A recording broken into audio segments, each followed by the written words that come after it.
আমার আব্বাজির একটা জলসা শুনেছেন নাকি জানি, আমি তখন তালবেরি।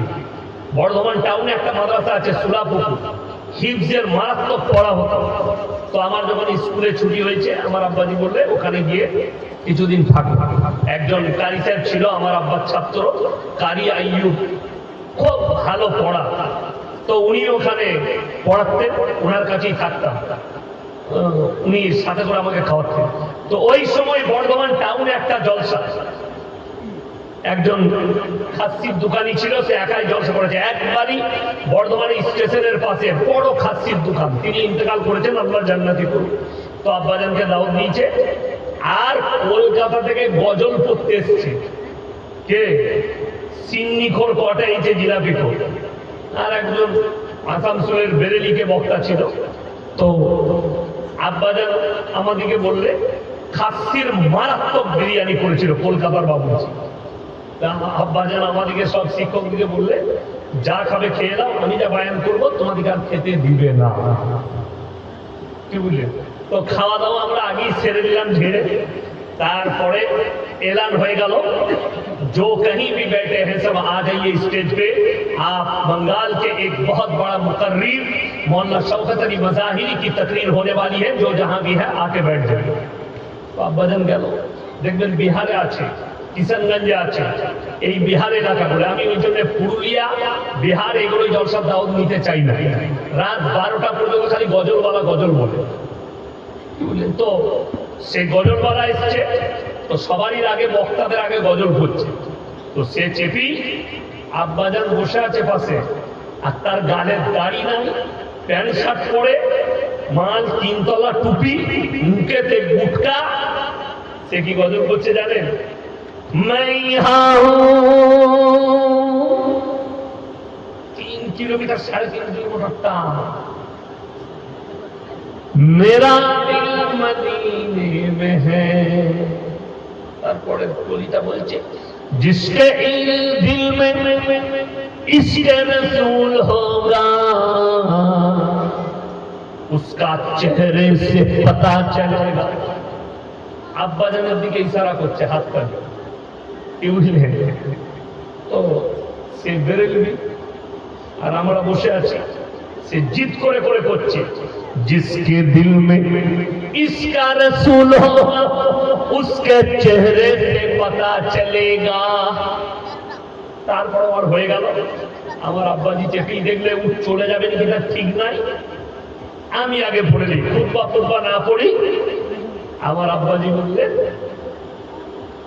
जिसके इस दिल में इसके रसूल होगा उसका चेहरे से पता चलेगा। প্রথমে আঁচ করতে পারে না। তারপর আমার আব্বা বললে দাড়ি সাফা চাঁদ, নামাজ নেই, রোজা নেই। যখন বলেছে তখন আঁচ করেছে, তাহলে আমাকে দিচ্ছে গাদা। তারপরে বলছে हम खाना नहीं खाएंगे, हम चले जाएंगे। तो जे दावत दिएगा से बोलते आप बड़े झंझटे मौलवी है। बोले झंझट तो तुम्हारा मौलवी ने किया, हमने कहा किया? उन्होंने तो हमारे तरफ इशारा किया। मेरे मुंह में दाढ़ी है, मैं आलिम हूं, मैं मदरसा में पढ़ाता हूं, और मेरे दिल में इसका रसूल नहीं है। दुख बेदना खाली मुखेते इसके रसूल बोलले হবে না। যারা মুখে গুটকা ভরে, পান ভরে, হারামটাকে অ্যাভয়েড করুন।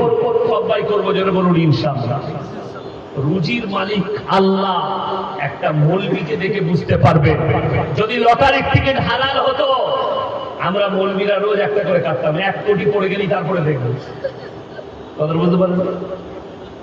হারাম বলি তো কোনো ইমাম কাটতে পারে না, কোন মৌলবী কাটে না। রাসূল সাল্লাল্লাহু আলাইহি সাল্লামের হাদিস শুনেলেন, যারা নামাজি আছেন, যারা লটারিওয়ালা আছেন, যারা হারামের উপরে নির্ভরশীল, তারা কান খুলে শুনে যান। আল্লাহ রাসূল সাল্লাল্লাহু আলাইহি সাল্লাম হাদিস বর্ণনা করলেন, আমার সাহাবীরা যারা আল্লাহর রাস্তায় দ্বীনের পথে থাকবে, আল্লাহ মৃত্যুকাল পর্যন্ত তাদেরকে ইজ্জতের রুজি দান করবেন। জোরে বলুন সুবহানাল্লাহ। আপনি দ্বীনের উপরে প্রতিষ্ঠিত হন, আল্লাহ রুজির ব্যবস্থা করবে। রুজির মালিক সকল বলুন কে? আল্লাহ। আর যদি মনে হয় আমি ইনকাম করি, আমি সব করি, আর মুনি সাহেবের কত বড় আস্পর্ধা, বলছে রুজির মালিক আল্লাহ, আমি নিজে ইনকাম করছি, তার দলিল আপনাদের এখানে দিয়ে যাব। ফজরের পরে একবার কালিয়াচক বাজারে চলুন, সোজা করে চলুন, মালদা টাউনে চলুন, ফজরের পরে দেখি দেবো 100টা বড় লোক, 100টা কোটিপতি রাস্তায় খালি আন্ডার প্যান্ট করে ছুটছে। ডাক্তারে বলেছে 3 কিলোমিটার হাঁটবে। কি হলো? সুগার কি সুগার? শুধু ওইটাই নয়, অনেকজন আবার এখন থেকে বউকে নিয়ে ছুটছে, কেপি তুই ছোট নাহলে তরু হয়ে যাবে। কোটি টাকার মালিক, কোটি টাকা ব্যাংক ব্যালেন্স, খেতে পাই না। দাস্তারখানে বসলে পুরা রুটি খেতে হয়, করেলা ভাজি খেতে হয়, খেতে পাই না। আবার যেই খাচ্ছে অনেকজন আবার ইনসুলিন নিচ্ছে, ইঞ্জেকশন। আহা হা, কোরআন শুনেলেন? হযরতে মরিয়মকে জাকারিয়া বলছেন, ক্বালা ইয়া মারইয়ামু আন্না লাকি হাযা। ওগো মরিয়ম, ভালো মন্দ আখরোট মুনাক্কা কাজু কিশমিশ পেস্তা বাদাম কোথা থেকে পাচ্ছ? মরিয়ম উত্তর করলেন, ক্বালাত হুয়া মিন ইনদিল্লাহ ইন্নাল্লাহা ইয়ারযুকু মান ইয়াশাউ বিগাইরি হিসাব। আল্লাহ যাকে ভালোবাসেন, আল্লাহ যাকে পছন্দ করেন, তাকে বেশুমার রিজক দান করেন। কোথা থেকে দেব, কেমন করে দেব, আমি আল্লাহ ছাড়া পৃথিবীর কেউ জানে না। আপনি জঙ্গলে থাকবেন, রুজি কে দান করবেন? সকলে বলুন আল্লাহ। যাদের বিশ্বাস হয় না আল্লাহ কেমন করে রুজি দান করেন, তাদেরকে বলবো ফজরের নামাজ পড়ে একবার গাছতলাতে বসুন। গাছে একটা পাখি বসে থাকে, তাকে চিন্তা করতে হয় না আজকে কি ইনকাম করব, কি রান্না করব। আমি আল্লাহ তাদেরকে বিনা পরিশ্রমে রুজি দান করি। সমুদ্রের তলে প্রাণী, বিজ্ঞান বলছে সব থেকে বড় প্রাণীর নাম হচ্ছে নীলতিমি। সে 24 ঘন্টায় 100 কুইন্টাল খাবার খায়, এ রুজি দান করে। আমি আল্লাহ তাদেরকে রুজি দান করি। আর তোমরা 100 গ্রাম চালের ভাত খাবে, আমি আল্লাহ কি রুজি দান করতে পারি না? ওই জন্য মরিয়মকে জাকারিয়া বলছেন কেন? কোরআনে আছে সূরা মারইয়াম, ওয়াজকুর ফিল কিতাবি মারইয়াম ইনতাবাদাত মিন আহলিহা মাকানান শারকিয়্যা।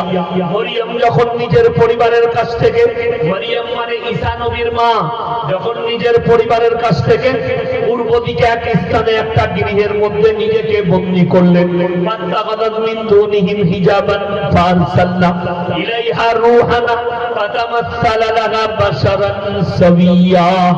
আমি আল্লাহ আমার ফেরেশতা জিবরিল আমিনকে পাঠালাম, তুমি মরিয়মের গৃহে প্রবেশ করো, মানুষ রূপে প্রবেশ করো, তাকে সুসংবাদ দাও একটা পুত্র সন্তানের।